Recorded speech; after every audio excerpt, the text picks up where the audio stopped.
Welcome again to No Cap, as every day starting with all the energy, right on time of 7 a.m. As always, starting with the segment of No Capping. So that means it's news time. Let's go with Daniel. Thank you, Nico. A technology developed at Vanderbilt University Medical Center has led to the discovery of an ultra-potent monoclonal antibody against multiple variants of SARS-CoV-2. The virus responsible for COVID-19 included the Delta variant. And in other news, Peruvian workers laying gas pipes found the remains of 8 people buried in a common topic food and muscular injury, some of them 800 years ago, an archaeologist said Wednesday. Thank you, Daniel.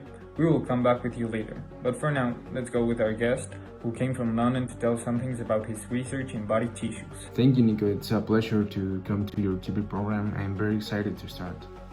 Well, without further review, let's start. Tell us about your investigation and every detail you can tell us. Well, I think it's important to start defining what are body tissues.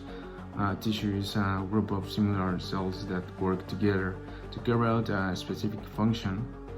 Between this topic, there are some subtopics involved, like the body tissue, for example, the epithelial tissue or epithelium that consists of tightly packed cells that form a continuous layer. There is also the connective tissue.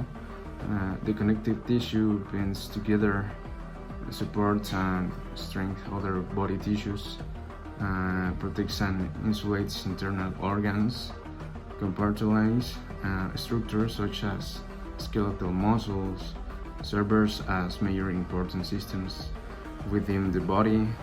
It's the primary location of the stored energy reserves, and it is the main source of immune responses in the body. And to not make it longer, the muscle tissue consists of elongated cells, skeletal muscles, fibers that use ATP to generate force, and as a result, muscular tissue produces body movements, maintains support, and generates heat. And muscular tissue has several functions, which include producing body movements, stabilizing body positions,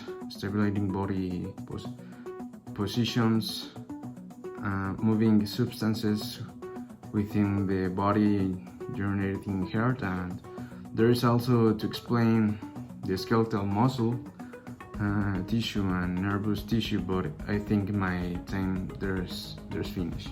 Very interesting, all your information, and thank you for sharing with us your research. But for now, we will go to a little break.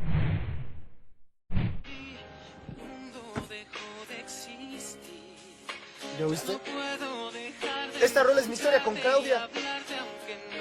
Aquí, tan solo un minuto fue suficiente para quererte. Tan solo un minuto me queda para siempre.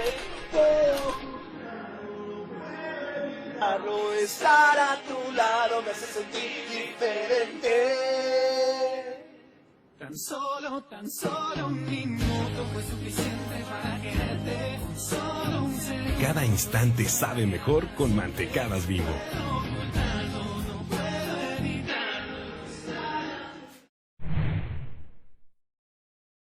Hello, welcome back to our next part of the program, The Contest.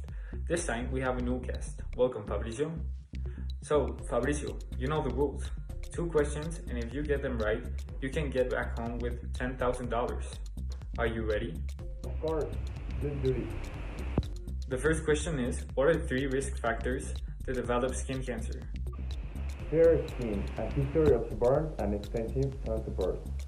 Good job. Now, the question for $10,000 is, what are 2 risk factors to develop osteoporosis? This is more common in people with too much or too little of certain hormone, testosterone, and it is more common with people of low alcohol intake. Good job, you are the winner of $10,000 for today. Well, we will continue celebrating in here while we go to the next section. In the topic section, It is time to talk about positive and negative feedback systems. The body can regulate its international environment through feedback system. A feedback system is a cycle of events in which the state of a body condition and monitored, evaluated, and changed with reevaluated, and so on. Each monitored variable, such as body temperature, blood pressure, or blood sulfur level. It is called controlled condition. A feedback system has three basic parts: a receiver, a control center, and an effector. A receptor is a body structure such as a nerve ending or sensory receptor that monitors changes in a controlled condition and sends information, usually in the form of a nerve impulse or a chemical signal, to a control center, which is in the body a structure of the brain. In a feedback system, the response of the system to the change in the control condition is either to negate the change, which is called negative feedback, or to increase the change, which is called positive feedback. A negative feedback system reverses a change in a control condition. Consider blood pressure regulations. Blood pressure is the force exerted by blood pressing against the walls of blood vessels. When the heart beats faster, blood pressure rises.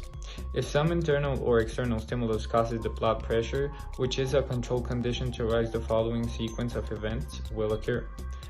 Baroreceptors, which are pressure-sensitive nerves, cells located in the walls of certain blood vessels, detected in the higher pressure.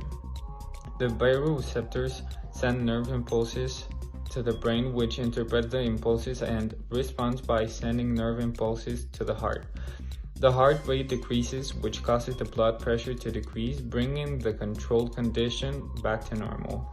Negative feedback systems often regulate conditions in the body that remain fairly stable for long periods, and a positive feedback system strengthens or reinforces a change in one of the controlled conditions in the body. It works similarly to a negative feedback system, except that the response reinforces the change rather than negates it. The response of a positive feedback system continues until it interrupted by some mechanism. And speaking of the control of these conditions, they are caused to different chronic diseases, such as diabetes, which is associated with increased risk of developing high blood pressure. Untreated high blood pressure can affect your kidneys, eyesight, and heart.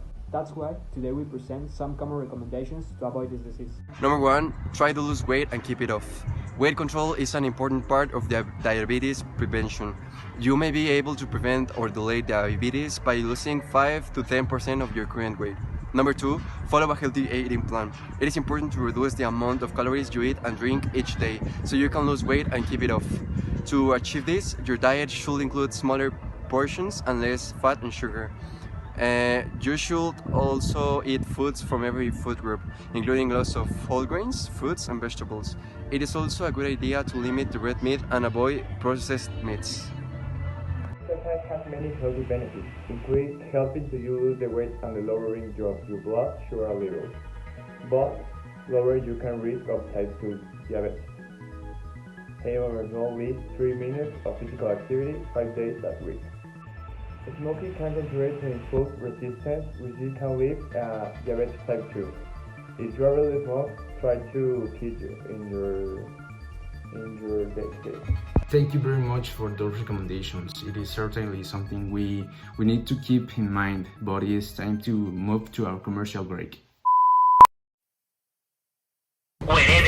¡Ey, cachorros! El tema de hoy es la party. ¡Corte, corte! A ver, me retiran esa pared. ¿Qué te pasa? Este es mi blog. Ni blog, ni wherever. Este es el nuevo Bonai Sabor a Mango Mora Azul. ¡Wow! ¡No manches! Sabor a mango y mora azul. Para el calorón, el nuevo y refrescante Bonai Sabor a Mango ya Mora Azul. Es delicioso para mí y también para... ¿Tú? ¿Qué hubo?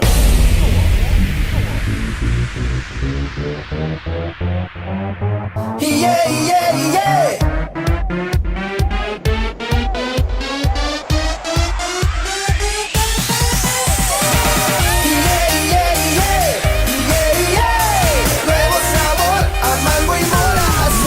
Sabor a mango y mora azul. Lo dulce del mango y pues la mora azul. Mira, es azul. Para el calorón, el nuevo y refrescante Bonai sabor a mango y mora azul. Con sabor a mango de un lado y sabor a mora azul del otro. La pura pingu y party.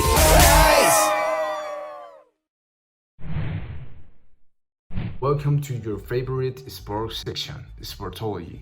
After the few hours, this image of Messi has gone viral, where it seems that Messi does not agree with Pochettino after taking him out of the PSG versus Olympique Lyon match. Before the PSG travels to Metz to play the 7th match day of the league, and PSG published the medical report of its players, where Messi's condition was updated. Following the blow received on the left knee, he underwent an MRI this morning, which confirms signs of bone contusion, PSG said. So it can be confirmed that Pochettino substituted Messi for a blow to the knee against Lyon, which doesn't mean that Leo accepts the change. We will have to wait a little bit longer to see Leo celebrate his first goal with the PSG shirt. We will see what happens with Messi. It seems nothing to be serious, but let's hope he recovers soon. In other news, FC Barcelona has confirmed a new signing, 17-year-old Emre Demir, in exchange of 2 million euros, plus variables, who will continue this season in Turkey to then join the Barcelona squad the following season, with a contract until 2027, with a 400 million clause. Speaking of transfer, the transfer of James Rodriguez to Qatar also ranks S.C, where he will wear on the number 2 shirt. He also has made official. But there is something curious in his transfer signs according to the newspaper ES. James has a clause in his contract that states that if during on the first year in contract of PSG came to look of the Colombian, there will be all the facilities to James to go to France. This because of the good relationship between the clubs. Finally, we are informed that Jimmy Smith, quarterback of the Baltimore Ravens, suffered an injury in the Achilles tendon of his left leg, and most probably this has put an end to the best season of his career. Laid to the ground late in the second quarter while attempting to cover a deep road and writhed in pain with his face in the grass. Smith had been dealing with an Achilles tendon injury for much of the season and was only practicing once or twice a week so as not to hurt it, but unfortunately he will not be able to continue. He was leading the league with an opponent passer rating of 37 in passes from his way, according to Pro Football Focus. Thank you for watching us. This is all for today, and see you in the next week in No Cap.